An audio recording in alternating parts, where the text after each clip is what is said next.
Financial Survival Network, helping you to survive and thrive in the new economy. Get our complimentary newsletter at financialsurvivalnetwork.com. This is the Financial Survival Network. The silver CFTC manipulation investigation. Is it real or is it Memorex?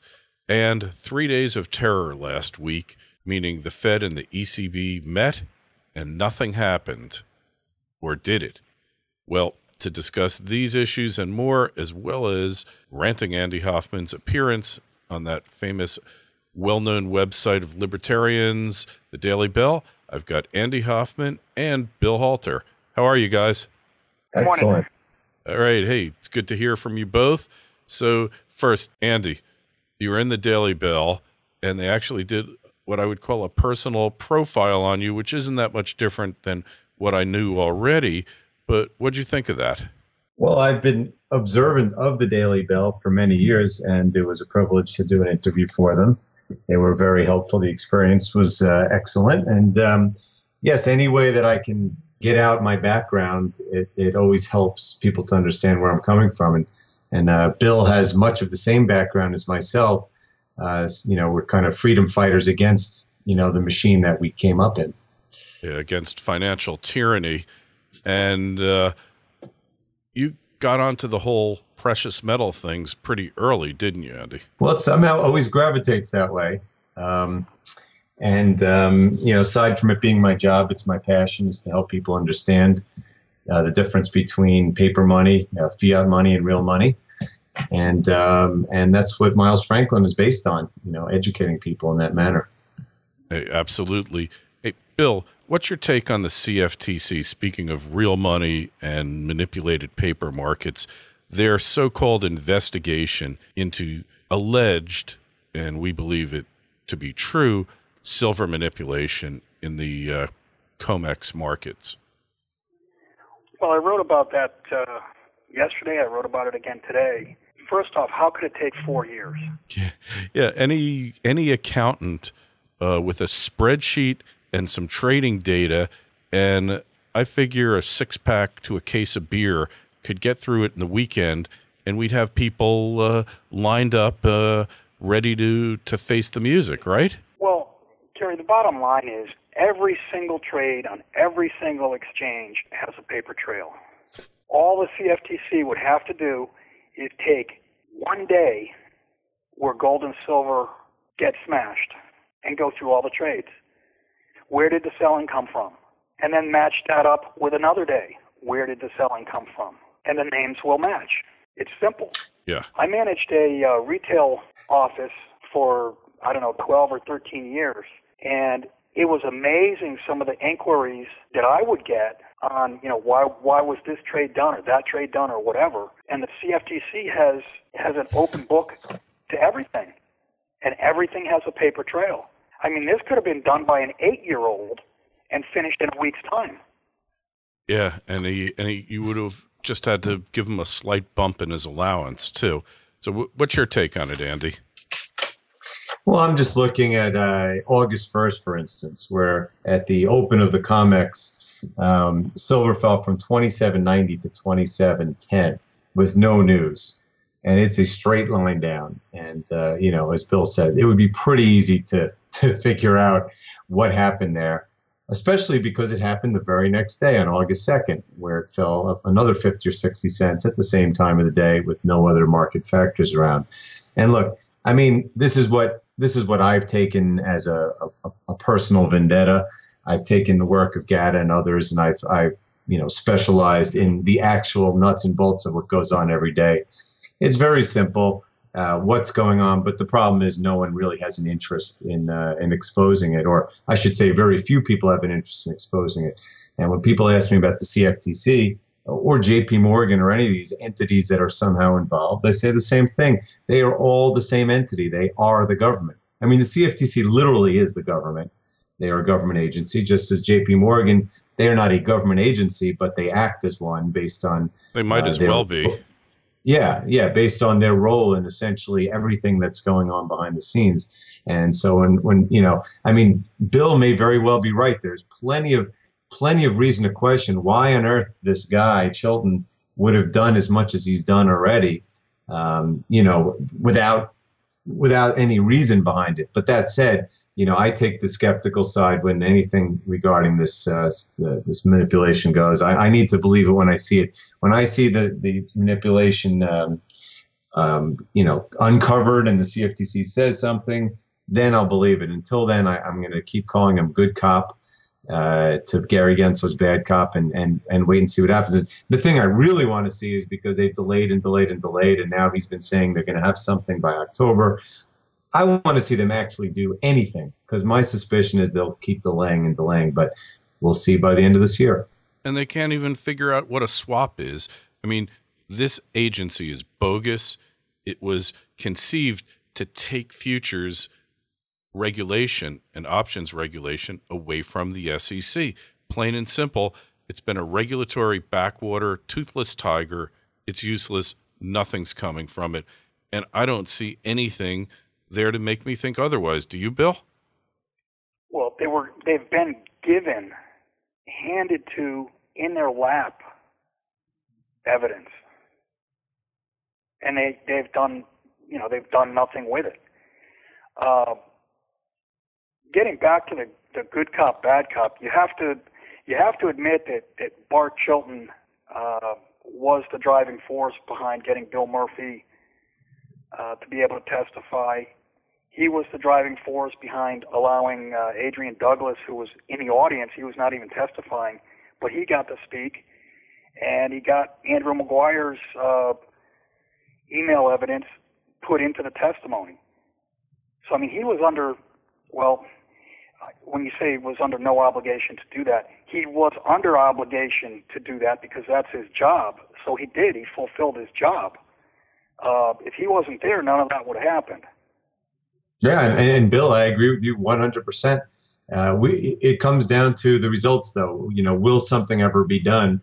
And, you know, it really doesn't matter what his motivations were. He certainly said things that I'm sure the CFTC is not happy about. When he said it yesterday. He said, I still believe there's been devious attempts to manipulate the price. So, yeah, he's personally putting his name on the line. I'll give him that. He's not just lip service to the concept. But he's only one vote. Right. Yeah. And he's only one vote, and I was thinking about this last night. You know, it's very, very possible that Gensler has already formed the votes that he needs to get this thing dropped and didn't even tell Chilton, and then leaked to the Financial Times that there's no case, they're going to drop it. Yeah, and Bart Chilton could have been hoodwinked and left out of the loop. And don't forget, there was a new commissioner that was just appointed just as they were about to start discussing the position limits and everything, which kind of throws a monkey wrench into it. But, you know, but like Bill says, I mean, Gensler is the driving force behind what gets done. He worked 18 years at Goldman Sachs, and in this entire 4 years, he has not made a single peep either way. I mean, purposely saying absolutely nothing about the topic. And, you know, even at those CFTC hearings, he was silent. He just sat and listened, as opposed to, you know, Chilton, who's, you know, rallying Bill Murphy to get on the stand, and Adrian Douglas and all those other people. Yeah, he's got his marching orders, just like the rest of them. And I do applaud Chilton's efforts, but, you know, this would conceivably bring down the whole government financial sector conspiracy all about manipulating metals and keeping fiat currencies' values, at least the appearance of the values, higher than they actually are. So you can't expect this little backwater agency to bring down the whole system. It's just not possible. It can't be done. I mean, unless you have some real cowboys, it won't be done. Well, I mean, think about the concept of all that the governments, not just the U.S. government, all these governments have done to keep this game going, particularly in the past year. To think that they're going to take themselves down. I mean, and as you say, this is a podunk little situation. I mean, the LIBOR gate, right? It's coming out that we're talking about hundreds of billions of dollars, maybe even trillions. We're talking losses trillions. Trillions. Trillions. Yes, trillions of losses. And do you see any impact? Nothing. I see absolutely zero impact on markets, on perception. I mean, it's one more brick in the wall as the confidence, you know, slowly wanes. But believe me, if that had no impact, the CFTC saying silver's manipulated, I can't see it breaking the system, but I don't think they're going to. But then again, we'll see what happens. So. Well, it would be a fatal undermining of the system, I think. Maybe not immediately. If they come out with it, Gary, it would completely implode everything. Yeah, it potentially. would expose the fact that paper money globally, the reserve currency, is a Ponzi scheme. I mean, I wrote yesterday, when I first heard the headline, I wrote, what did you expect? Yeah. I mean, they can't come out and say, well, yeah, we've been manipulating it, and silver should be $300 an ounce, and gold ought to be like $10,000, $15,000, $20,000 an ounce. Our paper is crap. They can't come out and say that. It's not doable. Right, and that's why the fact that we're having a long conversation about it is so comical. But that said, we're the only people having conversations like this. People need to know both sides.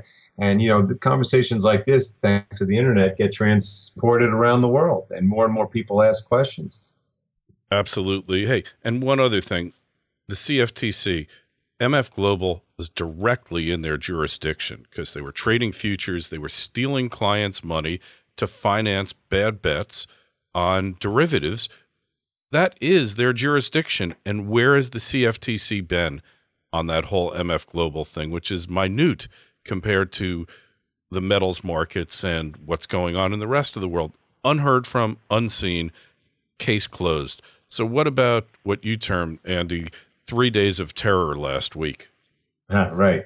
Well, I mean, we all knew this was coming. I'm certainly Bill knew, because every single time you have an NFP employment report, you either get an attack that day or earlier the week. And it's the same thing when you have, a COMEX options expiration. And of course, when the Fed meets, and now that Europe's falling apart, all of a sudden, every time the ECB meets, it's the same thing. So, we knew we were in for, at the best, we were going to be in for a bunch of waterfall declines, which we got.